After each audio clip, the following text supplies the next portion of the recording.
नमस्कार दोस्तों, कैसे हैं आप लोग। मेरा नाम है हर्षित द्विवेदी और मैं आपको स्वागत करता हूं अपनी इस वीडियो में। देखिए, रिसेंटली इंडियन एक्सप्रेस में एक एडिटोरियल आया था जहां पे दुनिया की 4 सबसे बड़ी कंट्रीज फेसबुक, अमेजन, गूगल और एप्पल, और इनफैक्ट आप इसमें एक और बड़ी कंपनी जोड़ दीजिए, माइक्रोसॉफ्ट। ये जो बड़ी बड़ी कंपनीज हैं, ये किस तरीके से दुनिया भर का जो डिजिटल मार्केट है, दुनिया भर का आप कह सकते हो जो डाटा फ्लो है, उसको कंट्रोल कर रही है। एक पैनल आया है यहाँ पे, मतलब एक पैनल की रिपोर्ट आई है। यूएस का जो हाउस ऑफ रिप्रेजेंटेटिव्स है, वहां का जो लोअर हाउस है, उसका ये पैनल था।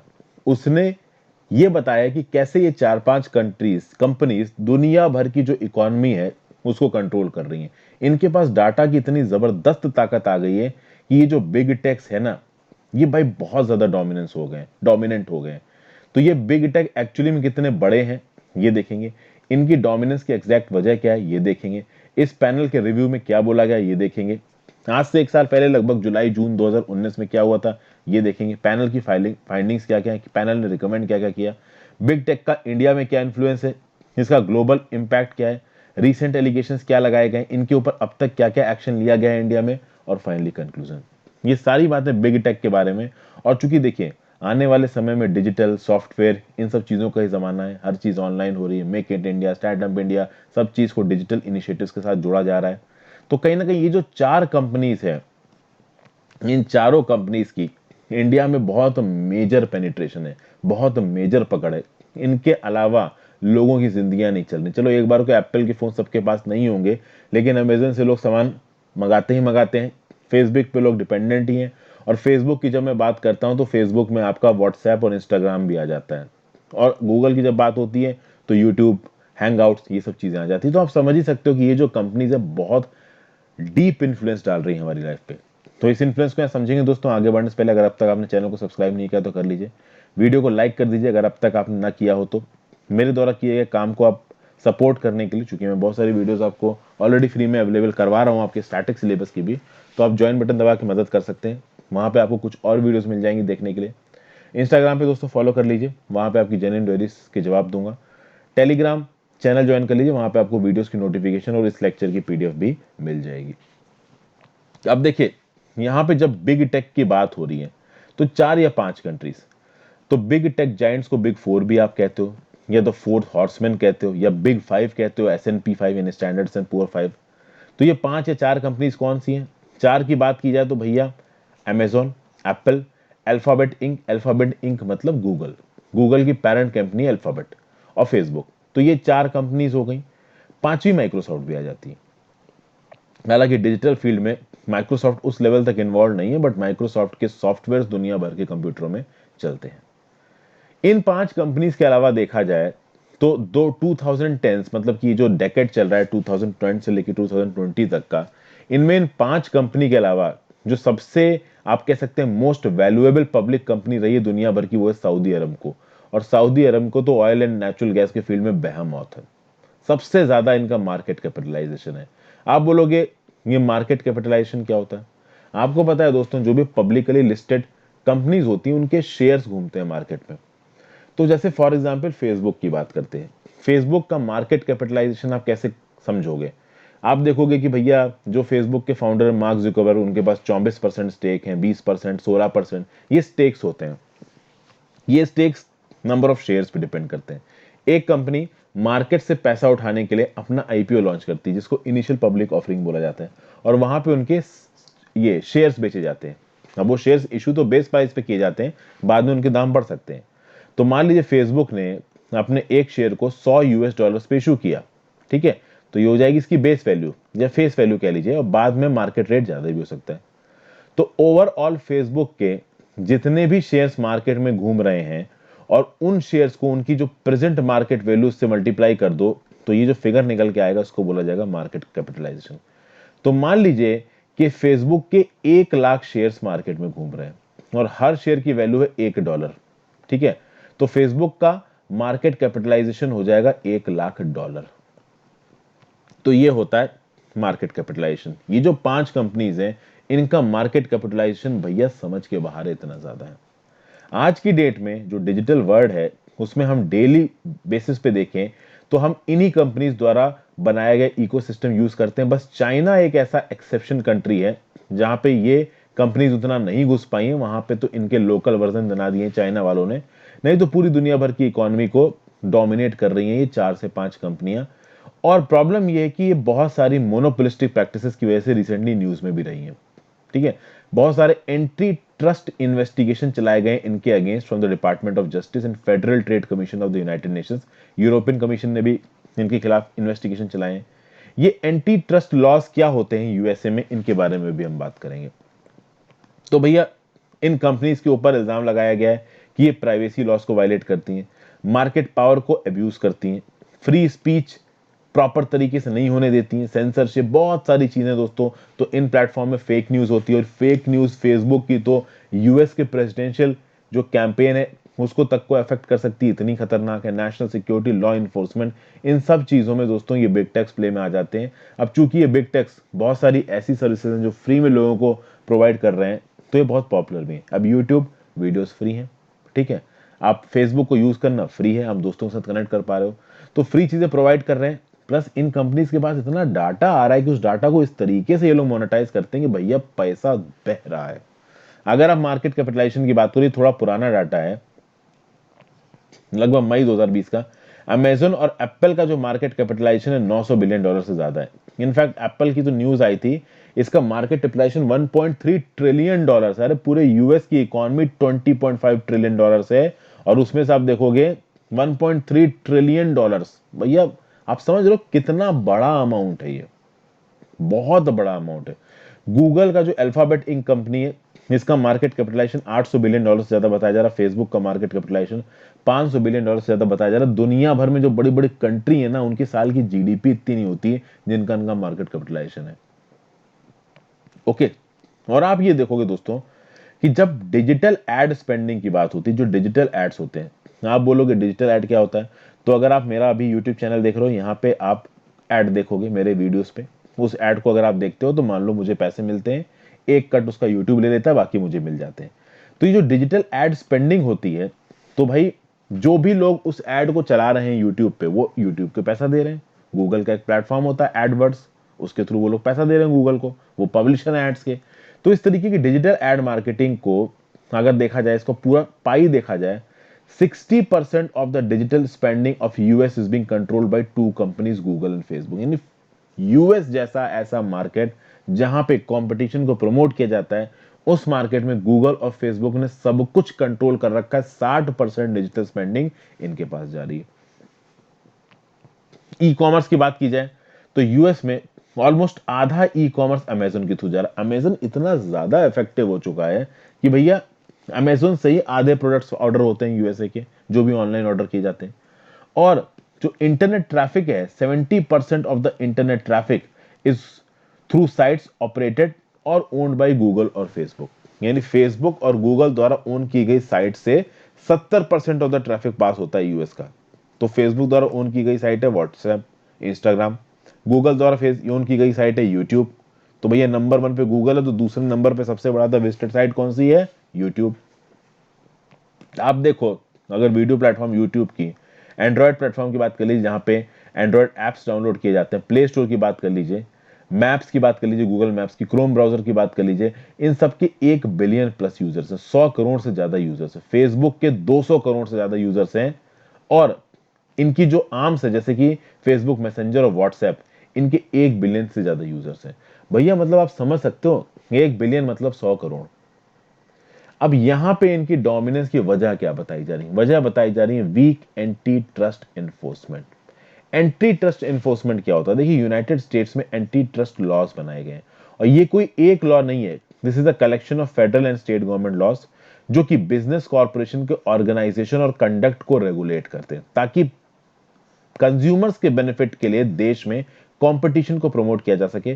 तो इसमें Sherman Act 1890, Clayton Act 1914, Federal Trade Commission Act 1914 आता है। अब यहां पे कुछ स्पेसिफिक सेक्शंस दे रखे हैं। जैसे सेक्शन 1 ऑफ शर्मन एक्ट क्या बोलता है? प्राइस फिक्सिंग को हम प्रोहिबिट करेंगे, ऑपरेशन ऑफ कार्टलिंग को हम प्रोहिबिट करेंगे, और ऐसी कोल्यूसिव प्रैक्टिसेस जो कि अनरीजनेबली ट्रेड को रिस्ट्रेन करते हैं, उसको हम रोकेंगे। फिर सेक्शन 7 ऑफ क्लेटन एक्ट क्या बोलता है? Mergers and acquisitions of organisation that would likely substantially lessen competition. यानी ऐसे मर्गर और एपोजिशन जो कंपटीशन को कम करते हैं, उसको हम रिस्ट्रिक्ट कर सकते हैं। तो भाई फेसबुक का एक बहुत बड़ा कंपटीशन था इंस्टाग्राम को खरीद के फेसबुक ने अपना कंपटीशन खत्म कर दिया। फिर section 2 of the Sherman Act क्या बोलता है? Abuse of monopoly power. तो भैया एक फेसबुक जैसी कंपनी अगर एक बहुत बड़े यूएस के मार्केट पे डोमिनेंट हो जाएगी सोशल मीडिया के फील्ड में, तो उसके पास ऑलमोस्ट मोनोपोली आ जाएगी। और इन कंपनीज ने कुछ ना कुछ तरीके से अपनी मोनोपोली को मेंटेन रखा गया। तो ये जो एंटी ट्रस्ट लॉज थे, Sherman Act, Clayton Act, Federal Trade Commission Act, कहीं ना कहीं इन लॉ को प्रॉपर तरीके से इस्तेमाल नहीं किया गया है, जिसके चलते जो स्मॉलर बिजनेसेस है वो यूएस में आज की डेट में उठ नहीं पाते हैं। ये जो बिग टेक कंपनी, अब आपको टेक के फील्ड में ज्यादा इनोवेशन नहीं दिखेगा। और मान लीजिए कोई कंपनी इनोवेट करके थोड़ी बड़ी हो गई तो गूगल या फेसबुक या अमेजोन उसको खरीद लेगा। अभी इसके ऊपर अभी यूएस हाउस ऑफ रिप्रेजेंटेटिव्स के एक पैनल ने एक रिपोर्ट सबमिट की है। एक इन्वेस्टिगेशन किया था इन्होंने, अमेजन, एप्पल, गूगल और फेसबुक कैसे काम करते हैं उसके ऊपर ये 49 पेज की रिपोर्ट आई है। और इस रिपोर्ट ने कुछ स्पेसिफिक पॉइंट्स दिए हैं, जैसे कि इन्होंने बोला है कि कंपनीज को ब्रेकअप कर दो, प्रेजेंटिव प्रोहिबिशन करो against futures mergers and acquisitions on a dominant platform. ये सब चीजें मैं अभी आपको सब बताता हूं। देखिए क्या क्या हो क्या रहा है। ये जो कंपनीज हैं आपके अमेजन, एप्पल, गूगल, फेसबुक, ये बहुत सी कंट्रीज पे गवर्नमेंट रडार पे है। ओके, क्या करती हैं? बहुत पैसा खत्म करती हैं। बहुत पैसा खत्म करके अलग अलग देशों में अगर कोई कंपटीशन आएगा उस कंपटीशन को खत्म कर देंगी। तो मान लीजिए इंडिया में यूट्यूब की कॉम्पिटिटर कोई वेबसाइट बनती है, तो यूट्यूब डेफिनेटली या तो उस वेबसाइट को खरीद लेगा या कुछ ना कुछ ऐसा करेगा कि वो वेबसाइट सस्टेनेबल ना रहे, उसको खत्म कर दे। क्योंकि ये प्लेटफॉर्म जानते हैं कि हमारा कॉम्पिटिशन हमारे यहाँ पे जो हमारी मोनोपोली उसको खत्म कर सकता है, तो हमें अपने कॉम्पिटिशन को खत्म करना है। जैसे रिसेंटली एक केस निकल के आया था कि यूएस में जो यूएस की कांग्रेस है वो ये जानना चाहती है कि क्या एप्पल ने एक ऐसी ऐप को अपने एप्पल स्टोर पे प्रमोट किया है जो पेरेंट्स को ये परमिशन देती है कि जो स्क्रीन टाइम है चिल्ड्रन का एप्पल फोन पे उसको कम किया जा सके। लेकिन ऐसा करने में एक राइवल ऐप को उखाड़ फेंका इन्होंने अपने प्लेटफॉर्म से। तो इस तरीके की जो मोनोपोलिस्टिक प्रैक्टिसेस हैं वो अक्सर कर निकल के आती हैं। Review of the state of competition online, ये जो हाउस ऑफ रिप्रेजेंटेटिव्स का पैनल था, इसने जब जो कंपटीशन चल रहा है ऑनलाइन इन प्लेयर्स का जब इसको रिव्यू किया, तो पता चला भैया कि कैसे एप्पल, अमेजन, गूगल, फेसबुक जैसी जो कंपनीज हैं वो कंपटीशन को डिस्करेज करती हैं। आप देखो 1.3 मिलियन डॉक्यूमेंट्स को इकट्ठा किया इस पैनल ने, हाउस ऑफ रिप्रेजेंटेटिव्स के पैनल ने। सीक्रेट टेस्टिमोनी सुनी उन एम्प्लॉयज की जो इन फर्म्स में पहले काम कर चुके हैं। और इन्होंने जेफ बेजोस अमेजन के, टिम कुक एप्पल के, मार्क जुकरबर्ग फेसबुक के, सुंदर पिचई गूगल को अपने सामने बुलाया, बैठ के उनसे सवाल जवाब किए, पूछताछ की। अगर आप जानना चाहते हो कि उन्होंने क्या पूछताछ की, यूट्यूब में सर्च मारिए, इन सब की वीडियोस पड़ी हुई हैं। सुंदर पिचई और ये जो लोग हैं आपके ये आपका जेफ बेजोस, टिम कुक, इनके मुंह बंद हो गए थे, समझ में नहीं आ रहा था कि बोले तो बोले क्या। साफ साफ पता चल रहा है कि ये कंपनीज एक्सप्लॉइट करती हैं और डिजिटल मार्केट के ऊपर जो अपना कंट्रोल है उसको एंटी कॉम्पिटिटिव और एब्यूजिव वे की तरह इस्तेमाल करती हैं। ये जो प्रोब है इसने जून 2019 में दिखाया था और खासकर उस समय पे इन्होंने एप्पल के आई स्टोर को टारगेट किया था। फिर ये भी बोला गया कि जो फेसबुक है इसने जो एक्विजिशन किए इंस्टाग्राम और व्हाट्सएप, इसने इंस्टाग्राम और व्हाट्सएप को एक्वायर करके कंपटीशन को खत्म कर दिया। और फिर इंस्टाग्राम और व्हाट्सएप का प्रयोग करके इन्होंने अपने ही कॉम्पिटिटर्स को मार्केट से एलिमिनेट किया। तो मतलब ये this is basically a monopolistic practice according to Federal Trade Commission, ये इल्जाम लगाए गए। अमेजन क्या कर रहा है? अमेजन जो ये आपका फेडरल ट्रेड कमीशन है वो अमेजन क्या बोलता है? देखिए अमेजन का बेसिक आप कह सकते हो काम करने का तरीका क्या है, मोडस ऑपरेंडी क्या है, कि अमेजन के प्लेटफॉर्म पे जो भी प्रोडक्ट्स लिस्टेड हैं वो प्रोडक्ट्स किसी सेलर के होंगे और उस प्रोडक्ट्स को अमेजन बेचेगा किसी बायर को। अभी अमेजन क्या करता है कि खुद भी प्रोडक्ट्स के स्टॉक बना के रखना चाहता है। तो अमेजन ये देखता है कि कौन से ऐसे छोटे छोटे सेलर्स हैं जिनका सामान बहुत बिक रहा है। वो ये आइडेंटिफाई करेगा कि हाँ भाई ये वो सेलर्स हैं जिनका सामान बिक रहा है, एक काम करते हैं हम भी इस तरीके का सामान बना देते हैं और उसको बेच देते हैं। तो यहाँ पे अमेजन डोमिनेंट है, वो चाहे तो कभी भी स्मॉल सेलर को हटा देगा और वो स्मॉल सेलर की चीजें जो उनका प्लेटफॉर्म में बन रही थी वो खुद बना के बेचने लगेगा। और इससे अमेजॉन एक मैन्युफैक्चरर बन जाएगा और उसको बहुत फायदा हो जाएगा। इसलिए आप देखोगे इन कंपनीज के अगेंस्ट में बहुत सारे लॉसूट्स फाइल हुए हैं। जैसे कोलोराडो स्टेट है यूएस का, वहां पे गूगल के अगेंस्ट एक लॉसूट फाइल हुआ है गूगल के एंड्रॉयड बिजनेस को लेकर। ठीक है, तो यहाँ पे जो पैनल है, पैनल ने क्या फाइंड आउट किया कि जो आंसर दिए हैं जेफ बेजोस ने, टिम कुक ने, जुकरबर्ग ने, पिचाई ने, जब इनको बुलाया गया, ये आंसर बहुत इवेजिव है, नॉन रिस्पॉन्सिव है। ठीक है, यहाँ पे ये जो बिग टेक कंपनीज हैं, ये कहीं ना कहीं प्रॉपर तरीके से हाउस ऑफ रिप्रेजेंटेटिव्स को जवाब नहीं दे रही हैं, and they basically think that they are beyond the reach of democratic oversight.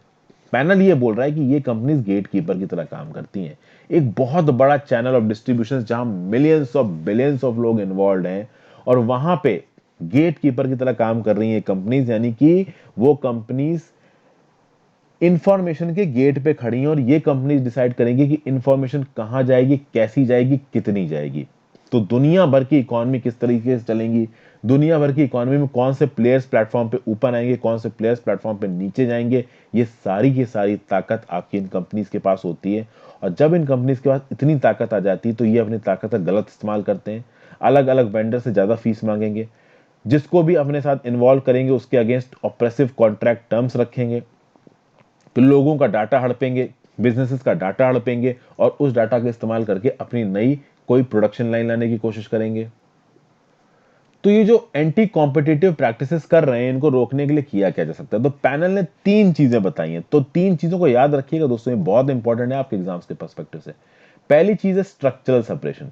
Big tech companies को छोटे छोटे भागों में तोड़ दो, ब्रोक कर दो, और उन स्मॉलर कंपनीज का जो मैनेजमेंट है वो अलग अलग होना चाहिए, ताकि डिजिटल मार्केट प्लेस पे किसी एक कंपनी की डोमिनेंस ना हो। फॉर एग्जाम्पल, फेसबुक को आप फेसबुक, इंस्टाग्राम और व्हाट्सएप में तोड़ दो, तो व्हाट्सएप को एक अलग कंपनी बना दो, इंस्टाग्राम को एक अलग कंपनी बना दो, फेसबुक को एक अलग कंपनी बना दो, और इनकी वर्किंग को आप रेगुलेट करो। तो फेसबुक, इंस्टाग्राम, व्हाट्सएप जब एक प्लेटफॉर्म की तरह मिलकर नहीं काम कर पाएंगे, तो जो इनकी मोनोपोलिस्टिक प्रैक्टिसेस है वो कम हो जाएंगी। उसी तरीके से जैसे गूगल हो गया, हैंगआउट हो गया, यूट्यूब हो गया, तो गूगल को एक अलग एंटिटी बनाओ, यूट्यूब को एक अलग एंटिटी बनाओ। हालांकि दोनों हैं अलग एंटिटी, पर बेसिकली इन दोनों का जो डिसीजन मेकिंग अथॉरिटी है वो ऊपर बैठे कॉमन आदमी के पास है, तो उस चक्कर में काम गड़बड़ होने लगता है। तो स्ट्रक्चरल सेपरेशन, जो बड़ी बड़ी कंपनी है उनके छोटे छोटे भागों में तोड़ दो, ताकि मोनोपोलिस्टिक प्रैक्टिसेस ना हो पाए, हेगेमोनी ना बन पाए किसी एक इंटरप्राइज की। दूसरी चीज है कि भैया एडजेसेंसी को आप अवॉइड करो, ठीक है ना। The company should be prohibited from operating in an adjacent line of business. Adjacency क्या है? It is a strategy that works well for brands that can take what they are best at into markets where that facet is lacking. Doing so means the brand continues to work from within a skill set where it has marked superiority and applied to it within advantages and precedented places.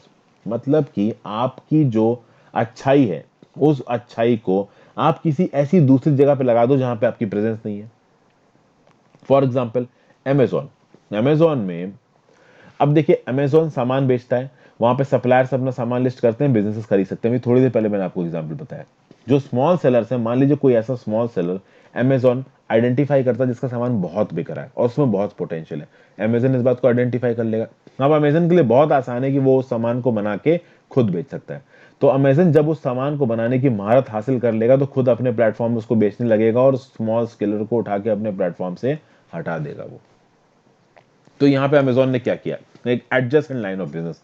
Amazon का काम क्या था कि भैया suppliers को list करो, final ये consumers को लिस्ट करो और सामान को बेचो। लेकिन नहीं, यहां पे अमेजोन खुद का भी सामान बचा रहा है तो बेच रहा है। तो एडजस्टेंट लाइन ऑफ बिजनेस, यानी अमेजोन एक प्लेटफॉर्म जहां पे सामान खरीदा बेचा जाता है उसको छोड़ के, मतलब जहां से सामान खरीदा बेचा उसको छोड़ के खुद सामान बनाने में लग गया अमेजोन। तो ये जो एडजस्टेंट लाइन ऑफ बिजनेस की जो टेंडेंसी है, इसके लिए इन बड़े बड़े बिग टेक्स को अलाउ नहीं करना चाहिए। और तीसरा रिकमेंडेशन क्या बोला गया? Presumptive prohibition against big tech companies for merger and acquisition. जैसे मार्क जुकरबर्ग की कंपनी फेसबुक ने इंस्टाग्राम और व्हाट्सएप दोनों को हथिया लिया, इस तरीके की जो डील्स होती है ना, जो भाई पहले एक बड़ी कंपनी अपने छोटे कॉम्पिटिटर को हथिया लेगी साम दाम दंड भेंट से, और फिर उस छोटे कॉम्पिटिटर को एज अ सब brand of the main brand develop करके जो थोड़ा बहुत और कंपटीशन आ रहा है मार्केट में उसको एलिमिनेट कर देगा। तो इस तरीके की प्रैक्टिस बहुत कॉमन है जिसको रोकने की जरूरत है। तो 3 चीजें, स्ट्रक्चरल सेपरेशन, एडजेसेंसी को आप प्रमोट मत करिए, और प्रिजम्पटिव प्रोहिबिशन, ये 3 चीजें अप्लाई होनी चाहिए। अब आते हैं इंडिया पे। इस बिग टेक का इंडिया में क्या इन्फ्लुएंस है? बहुत इन्फ्लुएंस है भैया। ये जो हाउस आपकी यूएस हाउस ऑफ रिप्रेजेंटेटिव्स की जो पैनल की रिपोर्ट आई है, इसने ये भी बोला है कि भैया गूगल और बाकी कंपनीज को इंडिया जैसी कंट्रीज में भी रेगुलेटर से प्रॉब्लम झेलनी पड़ी है। जैसे फॉर एग्जांपल में इंडिया में कौन ऑपरेट करता है? Competition commission of India. तो पिछले 2 सालों में कॉम्पिटिशन कमीशन ऑफ इंडिया ने क्या क्या इश्यूज उठाए? Red issues with Google commercial flight search option, it's dominant position in search market place. तो पहली बात तो Google commercial flight search operation में कुछ कमियां दिखाई जा रही थी। ठीक है, गूगल अपनी वेबसाइट से जो दाम दिखा रहा था फ्लाइट्स के बहुत कम थे, तो बाकी जगहों पे जो फ्लाइट्स बुकिंग थी वो कम हो गई, गूगल के प्लेटफॉर्म से होने लगी। फिर भैया गूगल ने सर्च मार्केट प्लेस में जो अपनी पोजीशन थी उसको बहुत डोमिनेंट करके रखा था। एंड्रॉयड फोन के मार्केट में, स्मार्ट टेलीविजन के मार्केट में गूगल अपनी पोजीशन को मोनोपोलाइज कर रहा है। फिर भाई ये बोला गया 2019 India's antitrust body held Google guilty of misuse of its dominant position in mobile Android market and said the company had imposed unfair conditions on device manufacturers to prevent them from using other operating systems। यानी कि जो device manufacturers हैं उनसे बोला जा रहा है कि भैया अगर आपको गूगल के साथ बना के रखनी है तो आप अपना फोन गूगल की एप्स के हिसाब से बनाइए, गूगल का जो प्लेटफॉर्म है, ऑपरेटिंग सिस्टम है एंड्रॉयड, उसके हिसाब से बनाइए।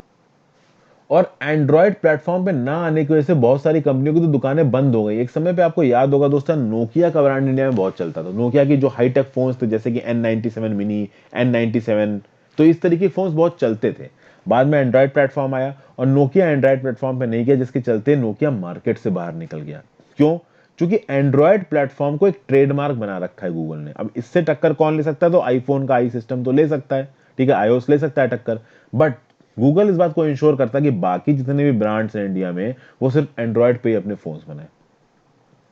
तो भैया यहां पे एक 14 पेज का ऑर्डर इशू किया सीसीआई ने, जिसने बोला requiring mobile phone makers to pre-install the entire Google mobile services pack was unfair. Recently, Google has been accused of following a high and unfair commission for apps listed on its Play Store। जैसे for example दोस्तों, अगर किसी mobile phone manufacturer को Android use करना है, अभी Android use करने के लिए लाइसेंसेस देता है गूगल, क्योंकि एंड्रॉयड तो गूगल का है ना, इस लाइसेंस के पैसे लेता है उन मोबाइल फोन मैन्युफैक्चरर से गूगल। ये एक बात हो गई, तो ये पैसे गूगल ज्यादा चार्ज कर रहा है, पहली चीज। दूसरी बात, वो फोन मेकर्स जो कि एंड्रॉयड इस्तेमाल कर रहे हैं, उन फोन मेकर्स को गूगल प्रेशराइज कर रहा है कि भाई गूगल वाली जो एप्स हैं, गूगल की जो प्री पैक एप्स आती हैं, उनको शुरुआत में जब आप मोबाइल बेचो तो उसमें प्री इंस्टॉल करके दो। तो इस तरीके की बहुत सी बातों को कंपटीशन कमीशन ऑफ इंडिया ने यहाँ पे पॉइंट आउट किया है। इंडिया में पर्सनल डाटा और नॉन पर्सनल डाटा का जो रेगुलेशन है आगे आने वाले समय में बढ़ने वाला है। तो भैया इंक्रीज स्क्रूटनी होनी इनके ऊपर बहुत ज्यादा जरूरी है। साथ साथ दोस्तों, अमेजन और फेसबुक रिटेल स्पेस में उतरने वाले हैं। रिटेल स्पेस मतलब कि आप ये समझिए कि आपने कोई शॉप खोल दी और उस शॉप पे आप गुड्स बेच रहे हो कंज्यूमर को। तो अमेजन अभी तक क्या कर रहा है कि भाई ऑनलाइन बेच रहा है, फेसबुक एक ऑनलाइन प्लेटफॉर्म है, लेकिन अब अमेजन और फेसबुक अपनी खुद की बड़ी बड़ी शॉप्स खोलना चाहते हैं। जैसे डीमार्ट खुलता है ना, जैसे कि डीकैथलॉन खुलता है, जैसे कि बिग बाजार है, तो इस तरीके के कुछ बाजार अमेजन और फेसबुक चालू करेंगे और वहां पे अपने सामान को, वहां पे मर्चेंडाइज को सीधे सीधे बेचेंगे। तो रिटेल स्पेस में घुस रहा है अमेजन और फेसबुक, सीधे सीधे मर्चेंडाइज को वो अब बेचेगा। अब यहां पे ये देखना बहुत जरूरी है कि अगर ये रिटेल स्पेस में घुसते हैं तो जो इनके प्रोडक्ट्स हैं उनको प्रॉपर तरीके से प्राइस किया जाए, कंपटीशन को इंश्योर किया जाए, जो छोटे प्लेयर्स हैं वो मार्केट से एलिमिनेट ना हो जाए, इस बात पे ध्यान रखा जाए। कंपटीशन कमीशन ऑफ इंडिया के बारे में बात कर लेते हैं दोस्तों। स्टैट्यूटरी बॉडी है गवर्नमेंट ऑफ इंडिया की। अब स्टैट्यूटरी बॉडी तो किसी एक्ट के थ्रू बनेगी। कौन से एक्ट से बनी? तो कंपटीशन एक्ट 2002 से बनी है। ठीक है, काम क्या है इसका कि भैया जो एडवर्स इफेक्ट है on the competition in India उसको रोकना। तो ऐसी कोई भी एक्टिविटी जो कंपटीशन को स्टिफल करती है उसको कंपटीशन कमीशन रोकता है। इसको कंपटीशन कमीशन एक्ट 2002 में बनाया गया था वाजपेयी गवर्नमेंट के द्वारा। फाइनली स्टैब्लिश होकर अपना काम करना चालू किया 14 अक्टूबर 2003 को। इस ऑर्गेनाइजेशन को यह पता है कि प्राइवेट कंपटीशन को बढ़ाना जरूरी है, प्राइवेट इंटरप्राइजेस को बढ़ाना जरूरी है, इसलिए यह जरूरी है कि जो छोटे इंटरप्राइजेस शुरू हो रहे हैं उनको बड़े इंटरप्राइजेस डोमिनेट करके खत्म ना कर दें। तो भैया कमीशन की ड्यूटी है भाई बोल बच्चन बातें, तो ऐसी प्रैक्टिसेस को एलिमिनेट करिए जिनका एडवर्स इफेक्ट है कंपटीशन पे, जो कंपटीशन को सस्टेन कर सके, प्रमोट कर सके, कंज्यूमर्स के इंटरेस्ट को प्रोटेक्ट कर सके और freedom of trade in the markets of India को एंश्योर कर सके। तो ये सब काम है आपका कंपटीशन कमीशन ऑफ इंडिया पे। अब भैया इस पैनल रिपोर्ट के फायदे क्या हैं? देखिए, पैनल रिपोर्ट किसी के ऊपर भी बाइंडिंग नहीं है, ना ये गूगल, फेसबुक, अमेजॉन के ऊपर बाइंडिंग है, एप्पल के ऊपर, और ना ही वो यूएस गवर्नमेंट के ऊपर बाइंडिंग है। बट कहीं ना कहीं अगर इस इशू को यूएस की पार्लियामेंट में उठा लिया गया, पार्लियामेंट तो नहीं बोलना चाहिए, यूएस की कांग्रेस में उठा लिया गया है, जो भी उनका लेजिस्लेचर है, तो कहीं ना कहीं आने वाले समय में एक कल्चर बनेगा जहां पे इन कंपनी से टफ सवाल पूछे जाएंगे कि भाई तुम काम कर रहे हो तो कर कैसे रहे हो। और कल की डेट में कोई ताकतवर प्रेसिडेंट आ जाता है तो इंक्रीज फेडरल स्क्रूटनी हो सकती है और पूछा जा सकता है इन बिग टेक कंपनी से आप कैसे काम कर रहे हो, और जो यूएस स्टेट्स हैं अलग अलग, वो भी इनसे पूछ रहे हैं कि भाई आप रिपोर्ट करिए कि आप कैसे काम कर रहे हैं। और रही बात इंडिया में, तो इंडिया में भी भाई इनका रेगुलेशन जरूरी है। देखिए, मोनोपोली हर फील्ड में। फॉर एग्जाम्पल दोस्तों, अगर आप बात करो तो कुछ साल पहले तक बहुत सारे आपके जो टेलीकॉम प्लेयर्स थे वो इंडिया में थे। तो लगभग 10 से 12 टेलीकॉम इंडिया में 10 साल पहले, और अब केवल 3 मेजर टेलीकॉम प्लेयर्स हैं इंडिया में। एक तो रिलायंस जियो, दूसरा एयरटेल और तीसरा वोडाफोन आइडिया। तो कहीं ना कहीं दोस्तों बात यह है कि ये जो मोनोपोलाइजिंग प्रैक्टिसेस हैं, ये जो मर्जर्स एंड एक्विजिशन है जो अपने हिसाब से ये कंपनीज करती रहती है, कहीं ना कहीं इनको रेगुलेट करने की जरूरत है। नहीं तो ये जो कंपनीज है ना, ये बड़ी होती ही जाएंगी और हमारे ऑनलाइन मार्केट को, हमारे जो ओवरऑल बिजनेस सिनारियो को ये हर्ट करती ही जाएंगी। जैसे कि फेसबुक के बारे में आप अक्सर कर सुनते रहते होगे कि भाई इलेक्शंस को इन्फ्लुएंस करते हैं, मोनोपोलाइज करते हैं इंफॉर्मेशन को। और फेसबुक ऑलरेडी यूएस के इलेक्शंस को भी इन्फ्लुएंस कर चुका है, और आप देखिए अभी रिसेंटली फेसबुक के एक पोस्ट के चलते बेंगलोर में इतने दंगे हो गए। तो इनका रेगुलेशन बहुत ज्यादा जरूरी है। अगर रेगुलेशन नहीं किया गया तो इस बात को गेस करना बहुत मुश्किल नहीं है कि बिग टेक इतने ज्यादा डोमिनेंट हो जाएंगे कि ये सरकारें तक बनाने और बदलने लगेंगे। हालांकि अभी भी ये कर रहे हैं बट सीधे सीधे नहीं कर पा रहे। So thank you for watching this video friends. I hope कुछ सीखने को मिला होगा। Good bye.